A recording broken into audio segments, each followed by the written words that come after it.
Hey guys, check us out at www.youtube.com/user/Lake Effect Radio Station/feed for past shows and interview videos. I enrolled at Lakeland because I wanted to get ahead. And today, you need college. And Lakeland is close by and tuition is low. It's convenient with classes day, night, weekends, and online. You can't beat it. And here's the best part. You'll save thousands of dollars and not rack up a lot of debt. My Lakeland credits transferred, and now I'm working on my bachelor's. So take it from me. I'm from Lake County. Opportunity starts here at Lakeland. Hey Lakeland, start off your semester right with a charged mobile device. Now at Lakeland, we have 4 mobile device charging stations that can be used for free throughout the campus. They are located in Breakers, E-Lounge, C-Lounge, and Y Building Game Room. Each device comes with 8 cords for mobile devices. Get charged up today. These were provided by Lakeland Student Government. Are you interested in a career in the business or IT fields? If so, come to the Business and IT Fair Tuesday, March 29th from 1 to 4 p.m. The event will be held in room A2100 on the 2nd floor of A Building. This event is open to the public. Bring your resumes and dress professionally. This is your chance to speak with employers, obtain career information, and apply for full and part-time jobs. For more information, call 440-525-7222.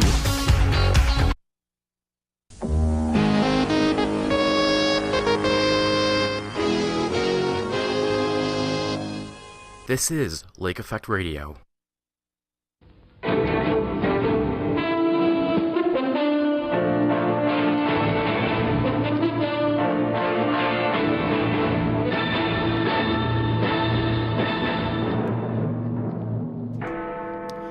Good morning. This is the news at 10 here on Lake Effect Radio. This morning's news: Sir George Martin, the man who signed the Beatles onto a record contract and was often referred to as the, quote, fifth Beatle, has died at the age of 90, according to news reports. According to The Guardian, the news of Martin's death was released by tweet from Beatles drummer Ringo Starr. Adam Sharp, a founder of CA Management, a British company that represented Martin, confirmed the producer's death in an email to the New York Times. Sharp did not tell the Times what the cause of Martin's death. Martin produced nearly all of the Beatles songs and helped create the lavish arrangements to A Day in a Life and Yesterday, Billboard.com reports. 23 of the songs he produced reached number 1 in the United States, and 30 of them topped the charts in England. He signed the Beatles in 1962 to EMI's Parlophone Records after the group had been turned down by several other labels. He was also the person who convinced the group to replace original drummer Pete Best with Ringo Starr. Martin also played piano on some of the Beatles songs, including In My Life. Martin also produced records for several other famous artists such as Jeff Beck, Cheap Trick, Ella Fitzgerald, Stan Getz, Kenny Rogers, Neil Sedaka, Jimmy Webb, Dire Straits, Peter Gabriel, Sting, Meatloaf, Carly Simon, Celine Dion, and Kate Bush, according to Billboard. He was knighted in 1996 and inducted to the Rock and Roll Hall of Fame in 1999. Great loss for music today. Also, not necessarily good news. A number of attacks have taken place in Israel, including a fatal stabbing of the American tourist during a visit to the country by U.S. Vice President Joe Biden. The male tourist, 28, who was on a college trip, was killed and at least 9 other people were wounded by a man armed with a knife in Tel Aviv. The man's wife was also injured in the attack, which took place in a popular Jaffa port area, which is a favorite spot among tourists. Mr. Biden arrived in Israel late yesterday for a 2-day visit and was meeting former Israeli President Shimon Peres nearby around the time of the attack. 6 separate attacks have taken place shortly before or after Mr. Biden's arrival. 2 police officers were shot in one incident, police said. 2 Palestinian assailants opened fire at cars in Jerusalem, wounding 1 man, and were then shot dead by police, an Israeli spokesman said. In the occupied West Bank, Israeli soldiers shot and killed a Palestinian who tried to stab them, the military said. Quote, heightened security continues both in Jerusalem as well as Tel Aviv in order to respond and prevent any further terrorist attacks, a police spokesman added. Since October, Palestinian stabbings, shootings, and car rampages have killed 28 Israelis and 2 U.S. citizens. Israeli forces have killed at least 179 Palestinians, 121 of them of whom Israel says were assailants. Most others were shot dead during violent protests. Following a meeting with Israeli Prime Minister Benjamin Netanyahu, Mr. Biden says, quote, The United States of America condemns these acts and condemns the failure to condemn these acts. Further quote, the kind of violence we saw yesterday, the failure to condemn it, the rhetoric that incites the violence, the retribution it generates has to stop. Palestinian President Mahmoud Abbas has repeatedly called for peaceful resistance against the Israeli occupation, but has not specifically condemned a wave of knife, gun, and car ramming attacks that erupted in October. Islamist movement Hamas, which runs Gaza Strip, often praises such attacks. Many of the attackers have been young people, including teenagers, who appear to be acting on their own. Israel blames incitement by Palestinian leaders and media as the main cause of the violence. Mr. Biden will travel to the Palestinian political capital Ramallah in the West Bank today to meet Mr. Abbas. Kim Jong-un says North Korean scientists have developed nuclear warheads small enough to fit in ballistic missiles. Obviously, we're taking that with a grain of salt. DPRK state media published images that claiming what they claimed showed a North Korean leader standing next to what it said was a miniaturized weapon. Probably just a grenade. Yeah, I'm joking. But in all seriousness, the claim is impossible to verify from the images alone, and experts have long cast doubts on such assertions. I am one of those, even though I'm not an expert. The North has stepped up its bellicose rhetoric in response to the UN imposing some of its toughest sanctions. Removed by Security Council came after the North conducted its fourth nuclear test and launched a satellite, both of which broke existing sanctions.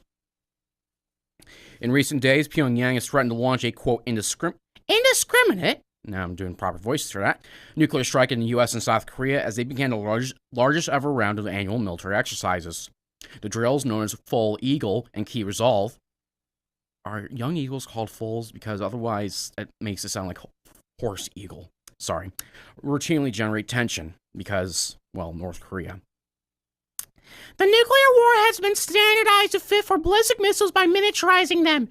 The state news agency KCNA quoted Kim Jong-un as saying, "This can be called true nuclear deterrent," he added. No.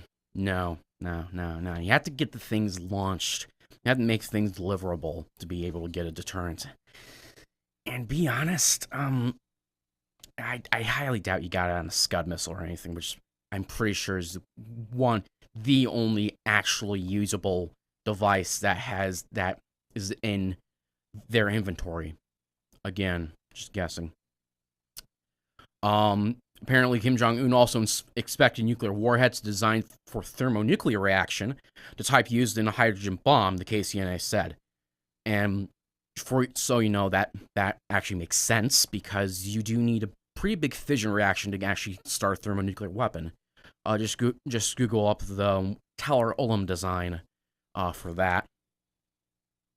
If that claim is true and North Korea can put nuclear warheads on the tips of its ballistic weapons, it would represent a clear threat to the North's neighbors and the U.S., including China, which has nuclear weapons. And we know we think they can deliver them. In October 2014, commander of U.S. forces in South Korea, General Curtis Scaparrotti, told reporters he believed the North had the capability of miniaturizing a nuclear device. In last May, the North Korean National Defense Commission said the country had succeeded in miniaturizing weapons, but the validity of the nuclear boasts have been widely questioned. Experts also still doubt the North's claim that nuclear testing conducted in January was actually a thermonuclear device. Because that's quite complex, actually, because you need a... Let's face it, what's publicly known about the Talar-Ulam design is still quite incomplete for obvious reasons. So, I have my doubts, personally. In addition, new UN sanctions which target luxury goods, like the kind used by Kim Jong-un and his ilk, financing and trade, things get luxury goods and weapons and people. They're probably human trafficking somehow. South Korea has also announced its own measures against North, which includes blacklisting individuals and entities it believes are linked to the weapons program. The U.S. and South Korea are currently discussing possible deployment of a U.S. missile defense system to the peninsula, a move strongly opposed by North Korea, obviously, but also Russia and China. Not sure why, but they aren't exactly keen on missile defense systems anyway. So there is that. I don't know, maybe we could have like a 5-party missile defense system where everyone agrees on it and have it surrounding North Korea, perhaps. I don't know. I'm not a diplomat, so Google's AlphaGo computer program has won its first of 5 matches against one of the top players of the complex board game Go. Deceptively complex. Deceptively simple game of Go. In fact, some people think if aliens had created a board game, they'd probably have one that's very similar to Go. Not sure why. Anyway, they have it's won the first of 5 matches against one of the world's top players of Go, making a dramatic advance for the field of artificial intelligence. South Korean professional player Lee Sedol, the holder of 18 international titles, conceded defeat in a match broadcast live, with one YouTube stream drawing tens of thousands of spectators worldwide. Quote, "We landed on the moon," Demis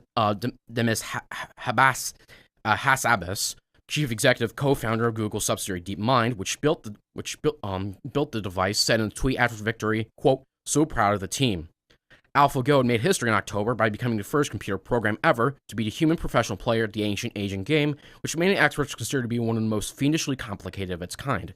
Deceptively so, remember. But Mr. Lee, 33, a much more challenging opponent, was considered a bigger hurdle for the machine to vanquish. He expressed surprise at his loss.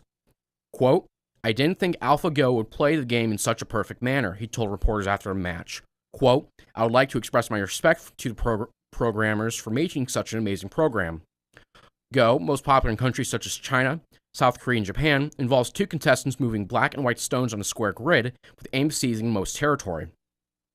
Experts did not expect an AI program to defeat a human professional player for at least a decade, until AlphaGo's victory last year over player Fan Hui. I'm probably mispronouncing that. Quote, "Today's win is symbolic, but nevertheless a very important step," said Zhang Wu-suk, a research fellow at the Hyundai Research Institute.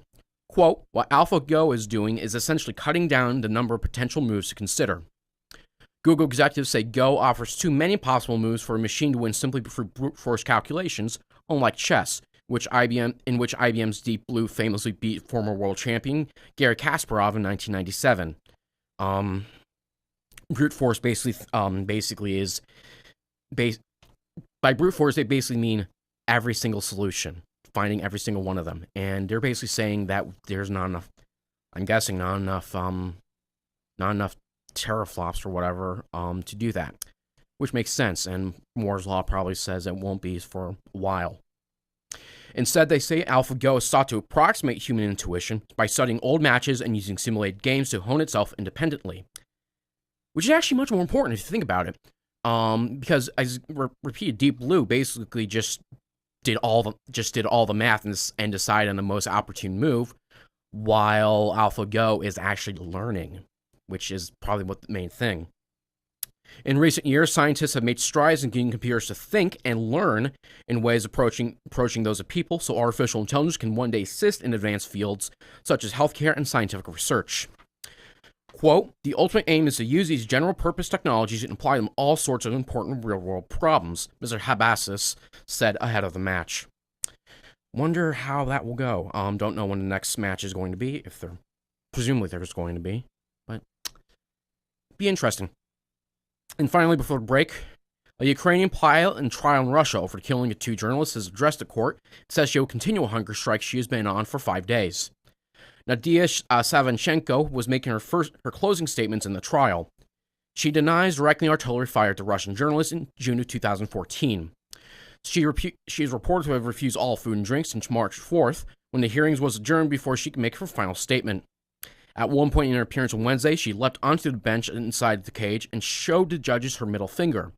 British broadcasting correspondent Sarah Rainsford reports from the court in Donetsk in southern Russia, where the trial is being held. She mocked the judges in Ukrainian, saying they're proving that Russians were, quote, fascists. A translator read out her formal final statement, which she proclaims her innocence and describes her trial as a, quote, farce. The EU and US have both called for her immediate release. A verdict in the case is due on or about March 21st, but her lawyers have said she will not survive that long unless she is force-fed. Which, for the record, is a war crime, unless she is actually convicted. So, yeah, that's not good. She was captured in 2014 at the height of the fighting between Ukrainian troops and pro-Russian rebels. She was charged with involvement in a mortar attack in June of that year, which killed 2 Russian state TV journalists, Igor Kornelyuk and Anton Voloshin, in which those two were killed. Mr. Savenchko was accused of handing the location of journalists to Ukrainian troops, which she denies. The 34-year-old insists the whole case against her is politically motivated, and she has become a symbol of Ukraine's resistance against Russia. She says she was kidnapped by rebel fighters in at least an hour before the attack in which two journalists were killed. Ukrainian consuls in the Russian region of Rostov say judges in the case are refusing to issue any more permits to visit Ms. Savchenko in prison. Her relatives also used all their visiting permits, meaning a group of Ukrainian doctors en route from Kiev to visit her will also not be given access. They better give it to the International Society of the Red Cross or Red Crescent, or that is also a war crime. The EU has expressed concern about Mr. Shevchenko's well-being, and Nobel Prize winning Svetlana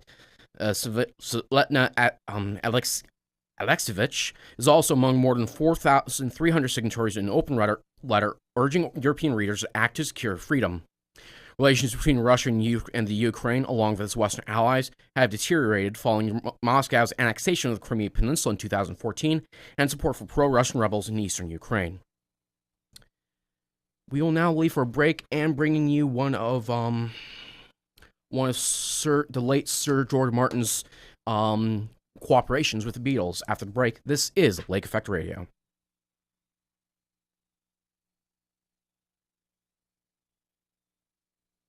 You're listening to the magnificent, fantastic Lake Effect Radio Live. Lakeland Community College's post-secondary enrollment option program is a great way to fast-track your team's high school diploma, college credit, or college degree. Go to our website at www.lakelandcc.edu. Ride Lake Tran free with your student ID. For more information, visit www.laketran.com or call 1-888-LAKE-TRAN. Little Free Library. Take a book, leave a book. Little Free Libraries offer a way to share good books to read. Check out the 2 locations on campus, TLC Atrium of L Building and entrance to E Building. Take a book. If you see something you would like to read, take it. When finished, leave a book, share a book. A Lakeland Community College Library and Kirtland Public Library project. For more information, please call 440-525-7424. We live in a disposable society. Yes. It's easier to throw things out than to fix them. We even give it a name. We call it recycling. Be sure to watch us live on www.livestream.com/LakeEffect. Earn a bachelor's or graduate degree close to home through Lakeland's Holden University Center. Choose from a variety of degree programs from 9 Ohio colleges and universities. Taking classes your first few years at Lakeland will save you thousands. Register online for the Holden University Center Partnership Fair, Tuesday, April 12th from 4 to 6. Learn more at lakelandcc.edu/UC. Lakeland's Holden University Center. Stay here, go far. If you have a car loan in another bank, Cardinal Credit Union wants to pay it off and lower your monthly rate. You know, a lot of people don't even realize that you can do this, and here's why you should try this. If you are qualified by Cardinal and can't lower your payment rate, they will give you a $25 gas gift card. It's a no-brainer. Stop by the Cardinal Credit Union branch at Lakeland Community College. Their location is A Building, right next door to Bookstore. It's worth a while to see if you can buy out your higher interest rate car loan and cut your monthly payment in size. Want to know the ins and outs of the business world from the area's most successful leaders? Lakeland's Management Lecture Series brings the top professionals in from all areas of businesses, industries, just for you. This is your opportunity to learn from the experts and ask questions. Free admission, but all the information's priceless. Join a conversation on March as Brandon Chikowski, founder of and CEO of Edwards Leadership and Restaurant Institute, shares in how he got started in the culinary and hospital business. For those re-entering social and prison, he provides them with employment skills and opportunities for a second chance at life. Mr. Chikowski has won many awards from innovation and important programs. The lecture series starts 7:15 in the Wayne L. World Horse Performing Arts Center, Building D on the campus.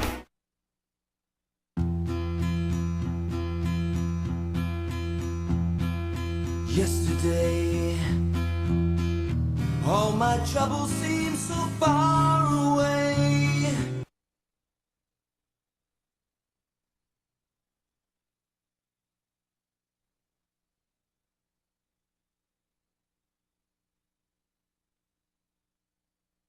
Hold on, someone just lied here.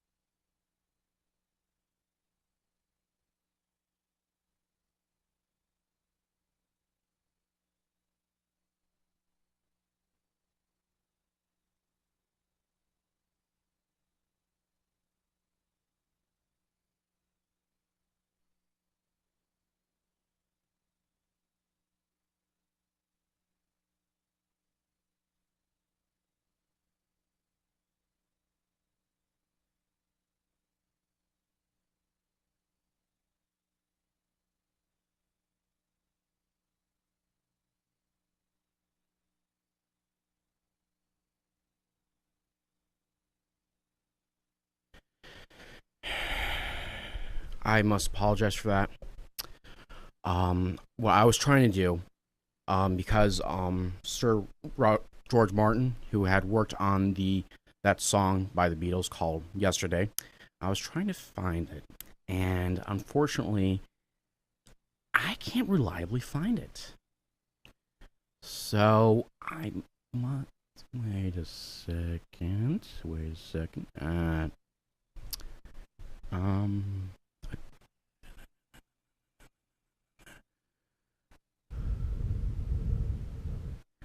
All right. Well, there goes that. Bloody Nora. All right. My apologies. I was trying to do something nice for George Martin, but no, I couldn't do it. A court in Japan has ordered Kansai Electric Power to shut down 2 of its reactors in Takahama, western Japan. The Atsu District Court ruling came after complaints by local residents about the safety of the plant. It comes ahead of the 5th anniversary of the earthquake and tsunami that led to the Fukushima nuclear disaster. Japan has gradually shut down all the country's nuclear plants after the accident, but some have now been allowed to restart, despite public unease. The Takahama plant has been told to shut down immediately, local media reports, saying this is the first ruling issued to Japan against an operating nuclear facility. The company says it will quickly appeal the ruling. Of the 2 reactors ordered shut down, only the number 3 reactor is currently operational. The number 4 reactor was taken offline last month after technical issues just days after it was restarted. Only 2 other reactors in Sendai have been allowed to operate again in Japan under new safety rules. The meltdown in Fukushima after the plant was hit by a tsunami triggered by a powerful earthquake in March 2011. March 11th, specifically, this Friday. Basically. It was the worst, the Fukushima disaster was the worst since the Chernobyl disaster of 1986. The tsunami, the almost 16,000 people died, and more than 2,500 still listed as missing from the triggering earthquake and subsequent tsunami. Again, none of those deaths have been directly linked to the nuclear disaster, although there was number of deaths in the subsequent evacuation. All right. And we will go back to a break again so I can find something reasonable. Prosecutors in Germany and France have broadened their investigations into the emissions scandal of Volkswagen. Authorities in Paris have opened a formal probe into, quote, aggravated fraud over the use of diesel engine devices that gave misleading emission results. German prosecutors have also have said the number of Volkswagen employees now under investigation has increased from 6 to 17. Volkswagen, which says it is cooperating with all inquiries, has had about 11 million cars fitted with these cheat devices. Europe's largest car maker is carrying out its own internal investigation and has warned that the cost of car recalls and compensation was likely run into billions of euros. Paris prosecutors have started preliminary inquiries. They started inquiries last year and confirmed on Tuesday that the 3 magistrates have been assigned for a formal probe. Serious Fraud Office Chief Nathalie Hamabano said investigators had established that Volkswagen had cheated, quote, with intent by installing so-called engine software that reduced emissions under test conditions. Meanwhile, German authorities have said they increased the number of employees under investigation to 17. That added that no former or current board members are involved, says Klaus Zahe from the state prosecutor's office in Braunschweig, Lower Saxony. Also on Tuesday, Reuters said in Financial Times were among media reporting German insurer Allianz Global Investors, a VW shareholder, was close to filing a lawsuit against the car maker following the fall in the Volkswagen share price. In January, the U.S. Department of Justice filed a civil suit against Volkswagen, and the car maker faces a string of claims from customers that lawyers are likely to consolidate into a class action. Volkswagen said it will not comment on specific details of the investigations. Spokeswoman Gian Giovan told AFP News Agency, quote, as previously stated, Volkswagen is not commenting on ongoing discussions with regulators. We are committed to regaining the trust of our customers and dealers and will continue to cooperate with all relevant government agencies. We will return to another commercial break. My apologies. This is Lake Effect Radio.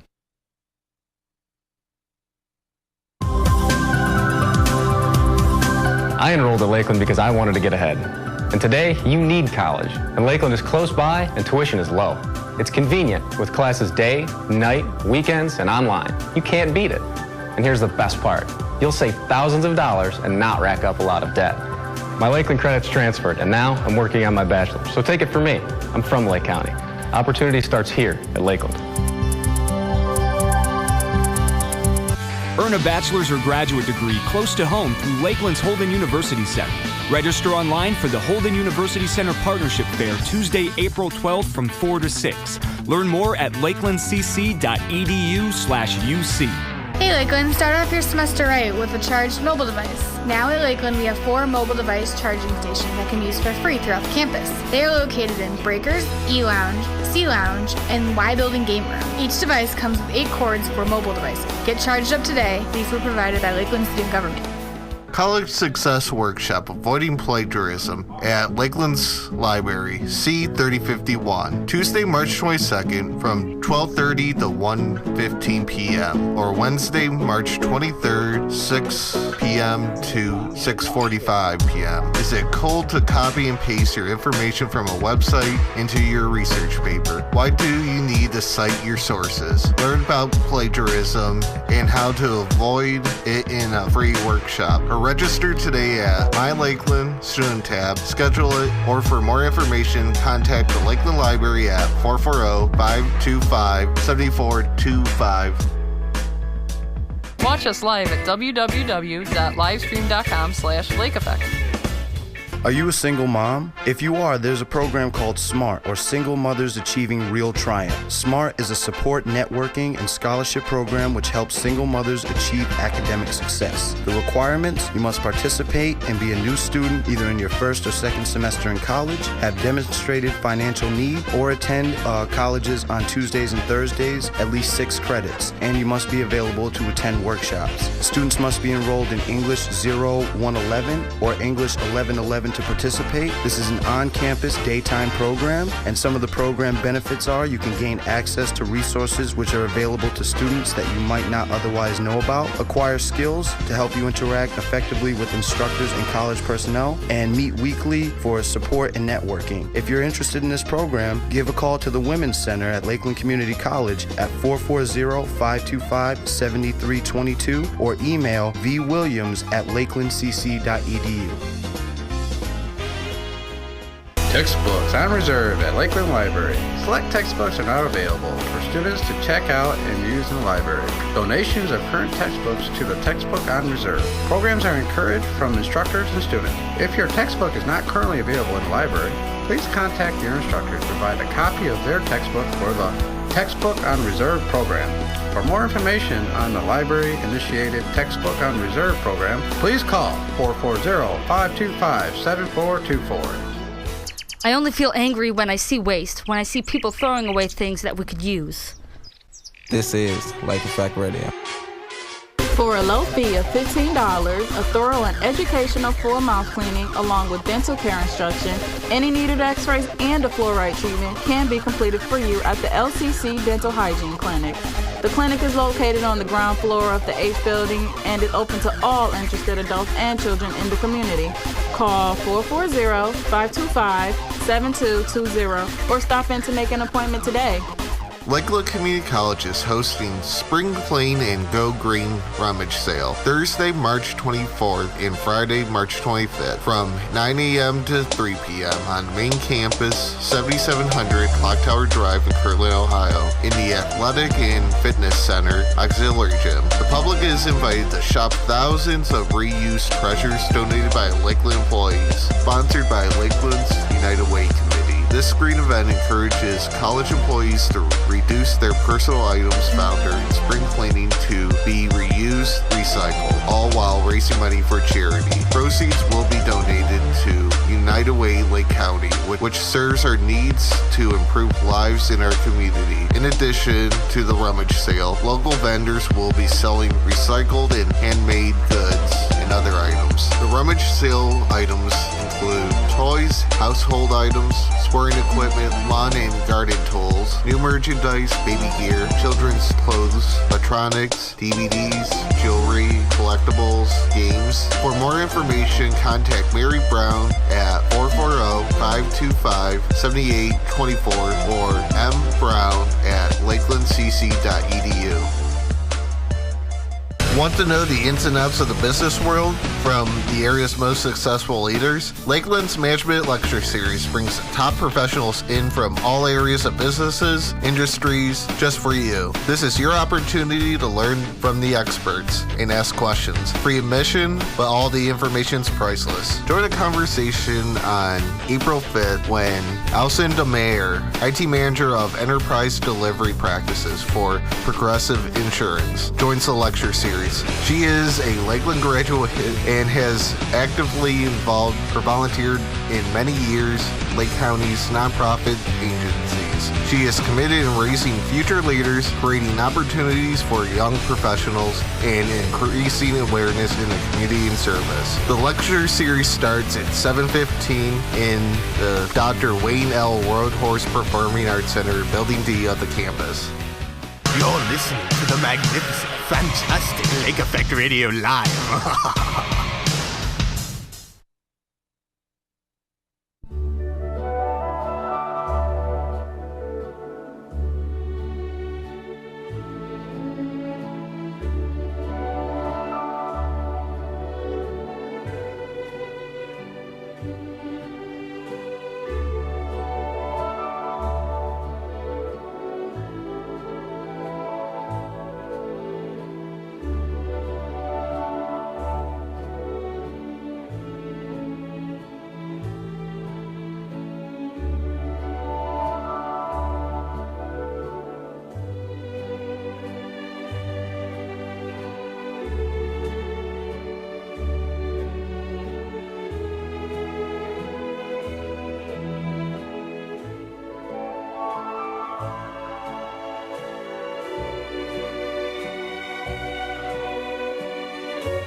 And now the weather forecast for Kirtland, Ohio for the rest of the week. Today, scattered showers, mainly after 5. Increasing clouds, high 70. Breezy, southwest wind, 14 to 20 miles per hour. Precipitation chance, 30%. New precipitation amounts, less than 1/10 of an inch. Tonight, rain, mainly after midnight. Low, 54. Southwest wind, about 9 miles per hour. Precipitation chance, 90%. New precipitation amounts between 1/4 and 1/2 of an inch. Thursday, rain, high 62. Southwest wind 9 to 11 miles per hour. Precipitation chance 100%. New precipitation amounts between 1/2 and 3/4 of an inch. Thursday night, rain likely, mainly before 11. Mostly cloudy, low 40. West wind 9 miles per hour. Precipitation chance 70%. New precipitation amounts between 1/4 and 1/2 of an inch. Friday, mostly sunny, high 49. North wind 7 to 9 miles per hour. I was not able to find that song. Although I did discover one he produced for someone else. He apparently produced Ticket to Heaven for Dire Straits on their last album that they released. So once we get through the rest of the news today, which involves another person in the entertainment industry having passed from this earth, we will play that before we hear the interval signal. Onto that piece of news. The British producer behind the Rocky Horror Picture Show film and the Monty Python Holy Grail has died. Michael White, who was 80, died of heart failure in California, his former girlfriend Lyndall Hobbs said. He had credits spanning decades in theater, film, and television. Quote, Michael had an appetite for life that was unmatched, in my opinion, said Miss Hobbs. Quote, a unique man who put on hundreds of shows and truly was a theatrical pioneer. Hobbs, herself a filmmaker, added White's former wife and his son had cared for him as his health had, quote, deteriorated rapidly. Born in Glasgow, White began his theatrical career in London's West End, producing such plays as Annie and Rocky Horror Show. He went on to produce films, including The Hound of Bakersvilles in 1978, and those which have achieved cult status, such as Monty Python and the Holy Grail, and the Rocky Horror Picture Show, which still regularly screen in cinemas. Quote, it would seem he died of heart failure, having been told about 8 weeks ago that he needed open heart surgery, but he was too weak for surgery, said Miss Hobbs. Monty Python star Eric Idle tweeted a tribute to White, whose nickname was Chalky. Rest in peace, Michael White, producer of Holy Grail, Rocky Horror, Pass the Butler, etc. Chalky was one of a kind and will be missed. Theater and film producer Robert Fox, who worked with White and was also a close friend, wrote a tribute article for Vogue magazine. Quote, to say that he enjoyed life would be to vastly underestimate his achievement, said Fox. Quote, when I'd work for him, even if I ever cautioned him with, are you sure that's a good idea? He replied, don't be such a nervous Nelly. Well, he followed his own advice, and sometimes it cost him dearly when there were many empty seats, but there was triumph in equal measures, and paraphrase Kipling, he treated those two imposters, triumph and disaster, just the same. White is also producer of TV series, a career he recounted in his autobiography, Empty Seats, and among his most notable credits were his championing of the Comic Strip Presents short film series, starring John French and Jennifer Saunders. Most recently, he's the subject of a 2013 documentary, The Last Impresario, which followed his life mingling among celebrities and dubbed him, quote, the most famous man you've never heard of. The film was directed by Gracie Otto, who also paid tribute to White. Quote, love you so much, a true inspiration and generous soul, changed my life forever. Rest in peace, dear, dear Michael White, she tweeted. The Last Impresario charted White's life amongst celebrity royalty, including interviews with friends and colleagues such as the actor John Cleese and model Kate Moss. Moss also presented him with a Lifetime Achievement Award at the Oliver Awards in 2015. And finally today, the will of To Kill a Mockingbird author Harper Lee is to remain private, according to the U.S. court records released on Monday. A probate judge in Alabama signed the order for the will to be sealed after a request from lawyers from Lee's personal representative, Tanja Carter. The family of Lee, who died last month at age 89, agreed to the request. Quote, as the court is no doubt aware, Miss Lee highly valued her privacy, the lawyers for Miss Carter said. Quote, she did not wish for her private financial affairs to be a matter of public discussion. Further quote, Miss Lee left considerable legacy for the public in her published works. It is not the public's business to what private legacy she left for those beneficiaries of her will. Miss Carter represented the author for several years and once practiced law with Lee's sister, Alice Lee. The release of the ruling by Judge Greg Norris came after he agreed last week that there was a threat of public intrusion and harassment of Lee's heirs. The judge wrote that Lee's heirs and next of kin alone had the right to inspect the contents of the will and the accompanying file. He ordered that a label be put on the file saying, quote, under seal, do not allow public inspection. He added that the town of Monroeville, Alabama, Lee's hometown, was happy to protect the privacy of its most famous citizen. Lee published just 2 books, both of which brought her huge success. Kill a Mockingbird is one of the best-selling books of all time, having sold 40 million copies worldwide since its publication in 1960. Lee's second book, Go Set a Watchman, published last year, was also a bestseller. Many bookshops in the United States and the United Kingdom remained open all night to cope with demand. The book is set 20 years after the events described in Lee's earlier Pulitzer Prize-winning work. Lee never married and had no children. Her closest living relatives are nieces and nephews. The author died on February 19th in Monroeville and was buried the next day in a private funeral ceremony. Monroeville was the inspiration for Maycomb, the small town in which To Kill a Mockingbird was set. And that concludes the news for today on the 9th of March, 2016. And to let you leave, we'll have a work that the late Sir George Martin himself worked on. One of Dire Straits' songs, the last song on their last album, which I cannot for life of me recall what it's actually officially referred to, but the song itself is called Ticket to Heaven. Enjoy.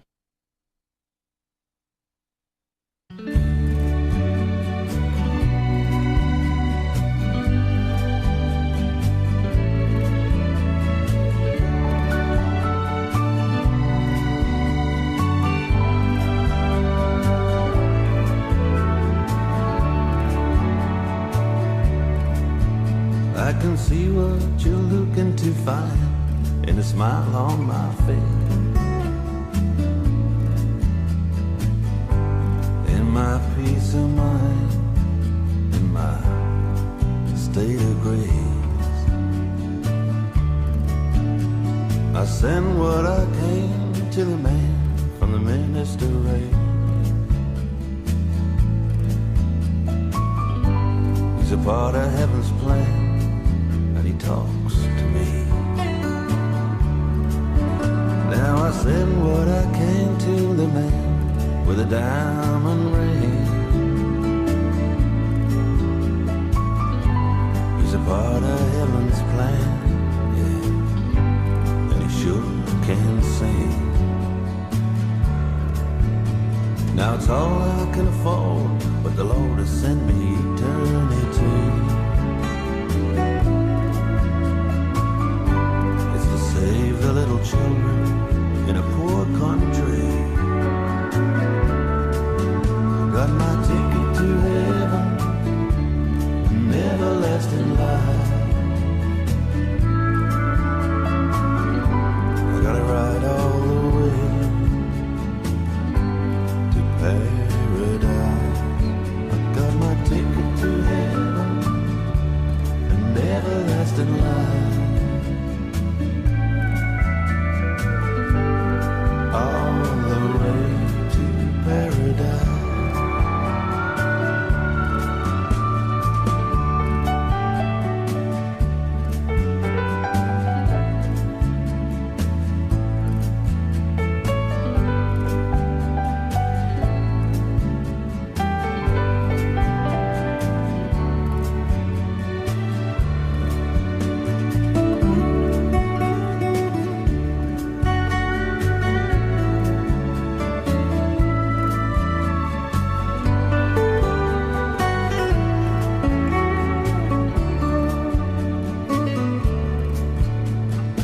Nothing left for luxuries, nothing left to pay my heating bill.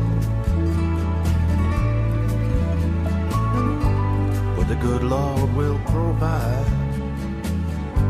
I know He will. So send what you can to the man with a diamond ring. They're tuning in across the land to hear him sing. I got my ticket to heaven, an everlasting life.